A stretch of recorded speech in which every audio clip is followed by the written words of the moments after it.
जय गुरु जी संगत जी। संगत जी, गुरु जी की कृपा, गुरु जी के आशीर्वाद से आज का जो सत्संग हम शेयर कर रहे हैं, राधिका आंटी का है। ये सत्संग हमें मेल के माध्यम से प्राप्त हुआ है। बहुत ही प्यारा सत्संग है, ब्लेसिंगफुल सत्संग है। सभी गुरु परिवार से विनती है, सत्संग को अंत तक सुने, ध्यान से सुने और पूरा सुने। संगत जी, सत्संग का मतलब ही सत्य का संग है और सत्संग की प्राप्ति हमें जब ही होती है जब गुरु कृपा होती है। संगत जी, जीवन में उतार चढ़ाव बहुत सारे आते हैं, लेकिन जिसके ऊपर गुरु का हाथ होता है वो उन उतार चढ़ावों को इतनी आसानी से पार कर लेता है संगत जी की पता ही नहीं चलता कि कोई दुख उसके पास भी आया था। हम सभी के कोई ना कोई अनुभव गुरु जी के साथ ज़रूर है। गुरु जी ने हम सभी संगतों को इतना ब्लेस किया है कि संगत जी शायद हम कभी सपने में भी नहीं सोच सकते। हमारे जीवन को एक नया मार्ग दिखाने वाले गुरुजी महाराज हैं, अपनी शरण में लेने वाले गुरुजी महाराज हैं, सारी चीज़ें प्रैक्टिकल करके दिखाने वाले गुरुजी महाराज हैं। संगत जी, हम संगत जाने अनजाने में न जाने कितनी गलतियां करते हैं, लेकिन उन गलतियों को भी क्षमा करते हुए हम संगतों को गले लगाते हमारे गुरुजी महाराज हैं। इसीलिए संगत जी, जीवन में गुरु का होना अत्यंत आवश्यक है, क्योंकि 84 लाख योनियां पार करके हमें जो मनुष्य का जीवन मिलता है उसका सही मार्ग सिर्फ गुरु ही हमारा करा सकते हैं। संगत जी, हम सभी बड़े भाग्यशाली हैं कि हम गुरु जी की शरण में हैं, चरण में हैं और उनसे जुड़े हुए हैं। ऐसी ही अरदास करती हूँ गुरु जी से कि वो ऐसे ही अपनी शरण चरण से लगाए रखे और संगत जी हम सभी को ब्लेसिंग्स देते रहें। अगर आप भी अपने सत्संग अनुभव शेयर करना चाहते हैं तो हिंदी में साफ राइटिंग में आप अपना सत्संग लिखकर हमारी जीमेल आईडी पर सेंड कर सकते हैं, ताकि आपके द्वारा सुनाए गए सत्संग से जो भी गुरुजी महाराज की नई जुड़ने वाली संगत होगी उन्हें गुरुजी के कल्याण, महिमा, अनुभव के बारे में ज़्यादा से ज़्यादा पता चले। सत्संग आपको पसंद आता है तो आप इसको लाइक कीजिए, सब्सक्राइब कीजिए, ज़्यादा से ज़्यादा संगत में शेयर कीजिएगा, बेल आइकन दबाना बिल्कुल नहीं भूलिएगा। जब भी कोई लेटेस्ट सत्संग आएगा उसका नोटिफिकेशन आपके पास आएगा। तो चलिए संगत जी, चलते हैं राधिका आंटी के सत्संग की ओर। सत्संग शुरू करने से पहले करते हैं गुरु जी का मंत्र जाप। ओम नमः शिवाय, शिव जी सदा सहाय।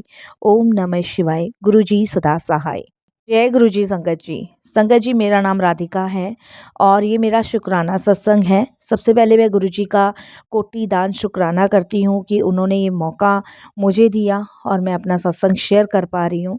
संगत जी, बिना गुरु जी की मर्जी के तो हम एक शब्द भी अपने मुख से नहीं निकाल सकते और गुरु जी महाराज ने मुझे उनकी वर्णन करने का मौका दे रहे हैं, तो मैं बारंबार गुरु जी महाराज को प्रणाम करती हूँ और सारी संगत जी को जय गुरु जी बोलती हूँ।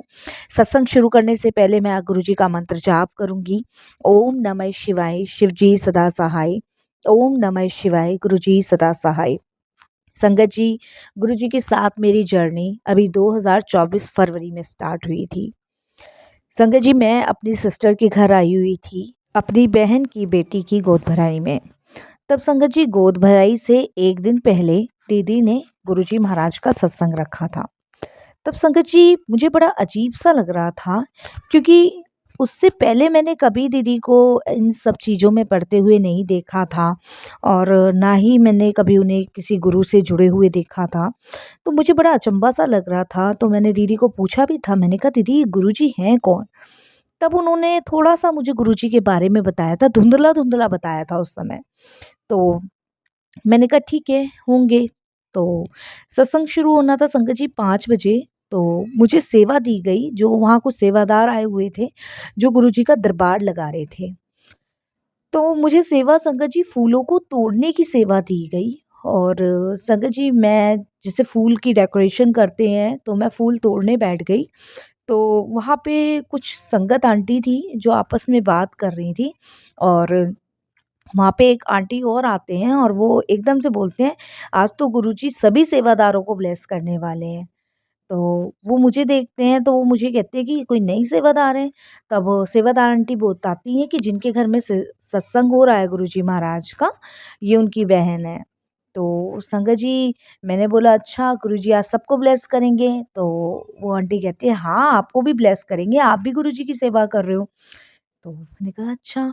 तो संगत जी 5 बजे सत्संग शुरू होना था, बहुत सुंदर दरबार लगा और ये मैंने पहला सत्संग देखा था। तो मेरा मौका नहीं लगा दीदी से पूछने का कि वो कब जुड़े, कब नहीं जुड़े। तो अक्सर दीदी फ़ोन पे बताते तो थे कि गुरुजी की कृपा से नेहा का रिश्ता तय हो गया है, तो पर इस चीज़ों पे मैंने कभी ध्यान नहीं दिया। तो 5 बजे जब सत्संग शुरू हुआ, तो सत्संग शुरू होने के बाद संगत जी, मैं एकदम से देखने लगी कि कोई महाराज आएँगे, पर वहाँ कोई महाराज आए ही नहीं। वो गद्दी इतनी सुंदर सजी हुई थी और संगत जी सत्संग चलता रहा। सत्संग चलते-चलते संगत जी पता नहीं मुझे क्या ऐसा लग रहा था जैसे कि पता नहीं कोई मुझे एक हवा का झोंका-सा छू के जा रहा है। मैं संगत जी एकदम से उस हवा के झोंके को महसूस करने लगी और बिल्कुल ठंडा-ठंडा मुझे चारों तरफ लगने लग गया। और उसके बाद संगत जी बहुत तेज़ फ्रेग्रेंस आने लगी। इतनी तेज़ फ्रेग्रेंस आने लगी संगत जी कि मैं आपको बता नहीं सकती। तो मैं वहाँ पे ज़रा-सा भी किसी से बात करने की कोशिश करूँ इस खुशबू के बारे में, वही आंटी मेरे को चुप करवा दें। उसके बाद संगत जी सत्संग का समापन हुआ। सत्संग का जब समापन हुआ, लंगर प्रसाद का आदेश हुआ, तो उसके बाद संगत जी कुछ आंटियाँ अपने सत्संग शेयर करने लगीं। तो जो मैं सोच रही थी कि मैं अपनी बात किसी से शेयर करूँ कि मुझे बहुत तेज़ फ्रेग्रेंस आ रही है, वो फ्रेग्रेंस संगत जी सिर्फ़ 2-3 मिनट के लिए आई और ये मैं सोच रही थी मैं किसी से शेयर करूं, इससे पहले ही एक आंटी ने वो बात शेयर कर दी कि आज तो गुरुजी ने अपने होने का एहसास मुझे कराया। इतनी तेज फ्रेग्रेंस थी, बहुत तेज। तो संगत जी मैं एकदम से बोल पड़ी कि हाँ, मुझे भी बहुत तेज़ खुशबू आई थी। तो उस दिन गुरुजी ने 2 संगतों को ब्लेस किया था, एक मुझे और एक उन आंटी को। क्योंकि संगत जी उस दिन बहुत तेज़ गुलाबों की खुशबू आई थी, मानो जैसे कि गुलाबों में हम बैठे हैं या नहा रहे हैं या गुलाबों से ही भरा हुआ कमरा है। तो इतनी तेज़ फ्रेग्रेंस थी। तो सत्संग का समापन हो गया। संगत जी उस दिन दीदी से बात करने का मौका नहीं लगा बिल्कुल भी कि मतलब कौन गुरुजी हैं, कुछ भी नहीं लगा। तो उसके बाद संगत जी नेक्स्ट डे बहन की बेटी की गोद भराई थी, तो गोद भराई हुई और फिर उसके बाद संगत जी तीसरे दिन मेरा मौका लगा दीदी से पूछने का और उन्होंने मुझे गुरुजी के बारे में बताना शुरू किया और उन्होंने मुझे पूछा कि सत्संग कैसा हुआ? मैंने कहा सत्संग बहुत अच्छा हुआ। उसके बाद संगत जी मैंने उनसे कहा कि मुझे भी गुरुजी के एक बार बड़े मंदिर घुमा लाओ। तो संगत जी वो मेरे प्रथम दर्शन थे जब मैं फरवरी में गुरुजी के दरबार होकर आई थी। तो वहाँ दर्शन करने के बाद संगत जी उसके बाद मैं सीधे अपने घर के लिए निकल गई थी। मैं संगत जी जब मैं घर के लिए निकल रही थी तो रास्ते में भी मैं यही सोचती जा रही थी सिर्फ़ गुरुजी के बारे में, सिर्फ़ गुरुजी के बारे में। क्योंकि संगत जी मेरा और दीदी का मायका तो रेवाड़ी में है और संगत जी जो मेरी ससुराल है वो बुलंदशहर में है। तो संगत जी मैं पूरे रास्ते सिर्फ़ गुरुजी के बारे में ही सोचती जा रही थी और संगत जी उसके बाद मैं जब अपने ससुराल पहुँची तो मतलब ये समझ लीजिए एक तरीके से सारा सुख चैन सब छिन चुका था। सिर्फ़ गुरुजी, गुरुजी, गुरुजी मन में बसे हुए थे। दीदी से फ़ोन पे बात होती थी तो गुरुजी के बारे में जानती थी। क्योंकि दीदी को भी गुरुजी से जुड़े हुए ज़्यादा समय तो नहीं हुआ था, 5-6 महीने ही हुए थे। लेकिन वो बता रही थी कि गुरुजी की कृपा से ही जो है नेहा की शादी तय हुई है। तो संगत जी बस मेरे भी मन में यही था। वो कहते हैं ना संगत जी बिना किसी लालच के मैं गुरुजी से जुड़ी थी।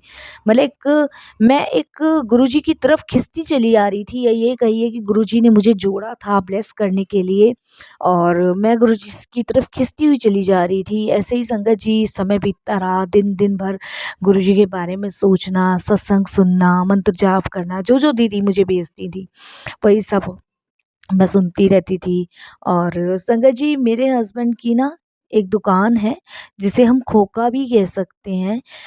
दुकान तो संगत जी मैं सत्संग में बता रही हूँ, खोका कहेंगे। उसमें संगत जी मेरे हस्बैंड बीड़ी, सिगरेट और ये तम्बाकू, कोल्ड ड्रिंक, टॉफ़ी वगैरह एक छोटा-सा खोका है और संगत जी वो खोका जो है ना मेरे हस्बैंड का रेलवे स्टेशन के पास लगा हुआ बुलंदशहर के। तो संगत जी वो अवैध तरीके से हम लोगों ने वहाँ लगा रखा था।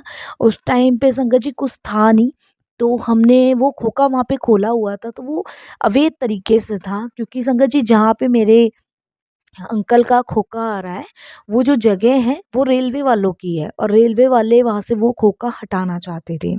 बट संकट जी अगर वो खोखा हट जाता तो फिर संकट जी आमदनी एक तरीके की बंद हो जाती।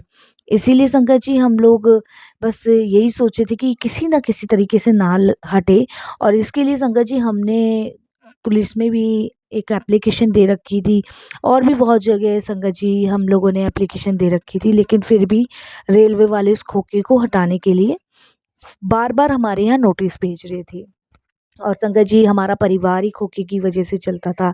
मेरे पे 3 बच्चे हैं, सास ससुर हैं, पति हैं, तो सारा परिवार ही खोखे की उससे चलता है, और मेरे हस्बैंड भी अकेले हैं, 2 ननद हैं, उनकी शादी कर दी है। तो संगत जी मैं कुछ समय से परेशान थी, क्योंकि 4-5 दिन हमारा खोखा बंद रहा था, क्योंकि रेलवे वालों ने नोटिस भेजा था तो पुलिस वाले धमकी बार-बार देके जा रहे थे। तो संगत जी एक दिन भी खोखा बंद रहता था तो उतना ही संगत जी नुकसान हो जाता था। तो हम बहुत ज़्यादा परेशान थे। बट संगत जी कहते हैं ना कि शायद गुरुजी हमें जोड़ते ही इसीलिए हैं, क्योंकि उन्हें हमारा कल्याण करना होता है। तो संगत जी मैं दीदी को अभी बता ही रही थी कि दीदी मुझे एकदम से कहती कि तू गुरुजी से अरदास कर, तू मुझसे अरदास मत कर, तू गुरुजी से कर और देख तेरी जो परेशानी है ना वो रुक जाएगी। संगत जी 3-4 दिन मेरे हस्बैंड को घर पे ही हो गए थे, क्योंकि खोखा बंद था, उसी की टेंशन में लगे हुए थे। कभी इधर फ़ोन कर, कभी इधर जाना, कभी उधर जाना। मैं संगत जी मन ही मन गुरुजी से कहती कि गुरुजी महाराज, वैसे मैंने सुना है कि आपसे माँगना नहीं चाहिए, लेकिन आप हमारी परेशानियों से भी अनजान नहीं हो। तो गुरुजी महाराज बस आप एक बार इस खोखे का फ़ैसला करा दो और इस खोखे को इसे शुरू करवा दो। क्योंकि संगत जी ये जो खोखा था, ये हमने जब शुरू किया था तो उस समय हमें रेलवे वालों ने ही परमिशन दी थी कि आप लगा लो। लेकिन उसके बाद जैसे-जैसे तरक्की होती गई वैसे-वैसे उन्होंने इसे अवैध बताना शुरू कर दिया। था तो वो अवैध ही, लेकिन संगत जी अब हमें या तो इसका मुआवज़ा दे दो या फिर हमें कोई जगह दे दो जहाँ हम अपना ये खोखा खड़ा कर सकें। और उनमें से संगत जी कुछ करने के लिए वो तैयार ही नहीं थे। तो संगत जी, गुरुजी से मैंने अरदास करी कि गुरुजी महाराज अब आपके हाथ में है, जो भी करना है आपने करना है। तो संगत जी देखिए, इतना बड़ा कहने को समस्या भी छोटी सी थी और कहने को समस्या बड़ी भी थी। लेकिन वो समस्या बड़ी इसलिए थी क्योंकि संगत जी उस खोखे से ही हमारा परिवार चल रहा था, और समस्या छोटी इसलिए थी कि खोखा हम हटा के कहीं और लगा लेते तो संगत जी जमाने में बहुत टाइम लग जाता।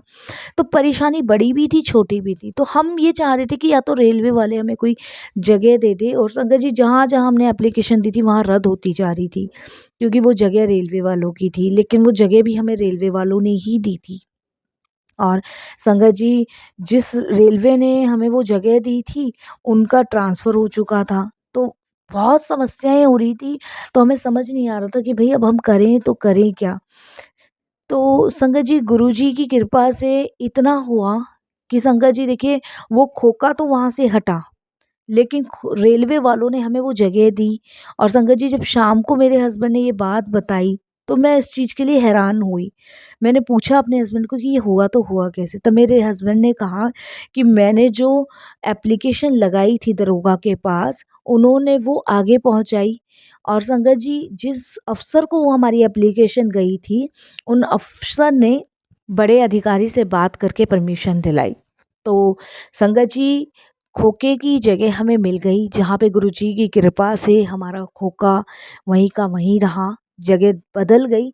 लेकिन संगत जी ज़्यादा नुकसान हमारा नहीं हुआ, थोड़े से ग्राहक हमारे उस जगह से टूटे, लेकिन हमें परमानेंट के लिए वो जगह मिल गई। संगत जी कहाँ तो वो उस जगह के 20-25 लाख माँग रहे थे, कहाँ संगत जी 4.5 लाख रुपए में सौदा तय हुआ। ये गुरुजी का शुक्राना मैं करती हूँ, और नहीं तो बिना गुरुजी के संभव नहीं था। गुरुजी के जीवन में आने के बाद ही ये संभव हुआ है। तो संगत जी ये गुरुजी ने पहला मेरेकल मेरी लाइफ में किया। तो मेरी इच्छा थी संगत जी कि मैं इसके लिए गुरुजी का शुक्राना करने दिल्ली जाऊँ। तो संगत जी बार-बार मेरे जो मदर इन लॉ है, फादर इन लॉ मुझे भेजते नहीं हैं मेरे मायके, जल्दी से नहीं भेजते हैं, ना मेरे पति भेजते हैं, क्योंकि मेरे मदर इन लॉ थोड़े से एज्ड हैं। और फिर बच्चे भी हैं संगत जी, तो उनके लिए भी संगत जी बार-बार मेरे को छोड़ के जाना ठीक नहीं है। तो मेरे हस्बैंड ने संगत जी मुझे जाने के लिए मना कर दिया। तो मैं सिर्फ़ गुरुजी को कहने लगी कि गुरुजी मैं सिर्फ़ आपका शुकराना करने आना चाहती हूँ, क्योंकि संगत जी मैं आपको सच बताऊँगी, हमारी दीदी तो फिर भी दिल्ली में रह के अब बदल चुकी हैं, लेकिन मैं पूरी गाँव की देहाती हूँ और मैंने पहली बार संगत जी इतना सुंदर मंदिर दरबार देखा था। तो मेरी इच्छा थी कि मैं जाऊँ वहाँ दर्शन करके आऊँ और शुकराना करके आऊँ। तो हस्बैंड ने मना कर दिया, अब उनसे ऊपर तो जा नहीं सकते थे संगत जी। तो गुरुजी से फिर से प्रार्थना करी। तो देखिए संगत जी, गुरुजी महाराज की ऐसी कृपा रही कि उस रेलवे वाली जगह के लिए एक दिल्ली में अधिकारी रहता है, उसके साइन के लिए जाना था। तो जब मैं गुरुजी महाराज से अरदास कर रही थी शुकराने के लिए, उसी दिन मेरे हस्बैंड ने कहा कि मुझे दिल्ली जाना पड़ेगा इस साइन के लिए। तो संगत जी मैंने अपने हस्बैंड को कहा कि आप दिल्ली तो जा ही रहे हो और मेरे को भी आप लेके चलो और मैं दीदी के घर हो आऊँगी। तो उन्होंने पहले तो मना कर दी। तो मैं मम्मी को कहने लगी, अपने मदर इन लॉ को, मैंने कहा आप इनको कहो कि मुझे भी लेके चलेंगे, दीदी को भी देके आऊँगी, उनकी थोड़ी-सी तबीयत भी खराब है। तो बस ये अपना काम करेंगे, फिर हम अगले दिन लौट आएँगे और ज़्यादा दिन नहीं रहेंगे, 1 दिन जाने का और 1 दिन आने का। तो मम्मी ने संगत जी से बात करी, गुरुजी महाराज की ऐसी कृपा रही, ऐसी संगत जी मेहर रही कि गुरुजी की कृपा से संगत जी ये मुझे ले जाने के लिए इन्होंने हाँ भर दी। और संगत जी फिर मैं दीदी के घर गई, दीदी को मैंने पहले ही फ़ोन पे कहा था कि मुझे गुरुजी के दर्शन के लिए जाओ, ये अपने अधिकारी के पास गए, जीजा जी के साथ और संगत जी, मैं, दीदी और उनकी बेटी संगत जी तीनों के तीनों गुरुजी के दरबार गए, बड़े मंदिर गए, वहाँ दर्शन करके आए। उस दिन सोमवार का दिन था संगत जी, देखिए गुरुजी का बुलावा था, वहाँ मुझे एक लॉकेट स्वरूप गुरुजी की कृपा से ब्लेस हुआ, जो आज भी मेरे गले में है। तो संगत जी फैमिली में तो कोई नहीं जुड़ा, फैमिली में सिर्फ़ मैं ही जुड़ी हूँ और किसी ने मुझे गुरुजी का स्वरूप लगाने से भी नहीं रोका। तो गुरुजी महाराज का स्वरूप भी मुझे मिला, मैंने वो अपने घर में लगा रखा है। तो इतनी तो गुरुजी की मेहर हुई संगत जी कि उन्होंने 2 बार, अभी तक सिर्फ़ मैं 2 बार ही गुरुजी के बड़े मंदिर गई हूँ और ये सत्संग भी संगत जी मैं लिखते-लिखते डर रही हूँ कि मतलब पता नहीं मैं सही लिख रही हूँ या गलत लिख रही हूँ। तो दीदी ने मुझे बड़ी हिम्मत दी कि तू सत्संग लिख। शुकराना करने का ये भी एक तरीका है। तू सत्संग लिख और देख कैसे गुरुजी तेरे और भी दुख तकलीफ ख़त्म करेंगे। संगत जी पहले मेरा बड़ा भाई है, फिर दीदी हैं और फिर सबसे छोटी मैं हूँ। तो संगत जी भाई की शादी हो चुकी है, दीदी की भी और मेरी भी। मम्मी-पापा, भैया-भाभी के साथ रहते हैं। हमारे परिवार में सिर्फ़ मैं ही जुड़ी हुई हूँ और बाकी दीदी के परिवार में दीदी की पूरी फैमिली जुड़ी हुई है। तो बस संगत जी परेशानियाँ आती हैं, टेंशनें होती हैं, लेकिन अब पता भी नहीं लगती कि वो कहाँ गई कि कहाँ नहीं गई। गुरुजी की कृपा से इतनी मेहर है, इतनी खुशहाली है इस समय मेरे घर में और संगत जी वो सब इच्छाएँ मेरी पूरी हो रही है धीरे-धीरे, जो मैंने कभी नहीं सोची थी। संगत जी मेरे हस्बैंड काफ़ी लंबे टाइम से बाइक लेने की सोच रहे थे और संगत जी उनको छोटी-छोटी चीज़ों को तरसते हुए देख के ना मेरे को कहीं न कहीं बहुत बुरा लगता था। बट गुरुजी की इतनी कृपा हुई, जब से गुरुजी आए हैं संगत जी, कहाँ से कैसे अरेंज हुआ संगत जी, आज मेरे हस्बैंड के पास बाइक है नई और दिवाली के आसपास ही मेरे हस्बैंड ने ली। तो शुक्राना गुरुजी, बहुत-बहुत शुक्राना। मैं गुरुजी के बारे में अपने हस्बैंड को बताती रहती हूँ, बट संगत जी वो मना करते हैं कि उनका मन नहीं है गुरुजी महाराज से जुड़ने का।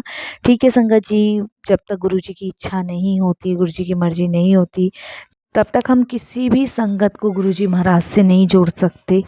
तो बस ये है कि गुरुजी खुद ही चुनते हैं अपनी संगत को और गुरुजी अपनी संगत को खुद ही चुनकर उन्हें ब्लेस करते हैं। तो बस संगत जी यही आप सबसे मैं विनती करती हूँ कि मेरे से ये सत्संग शेयर करने में कोई गलती हो गई हो, भूल हो गई हो तो क्षमा कीजिएगा और फिर गुरुजी की आज्ञा होगी फिर मैं अपना और भी सत्संग शेयर करूँगी।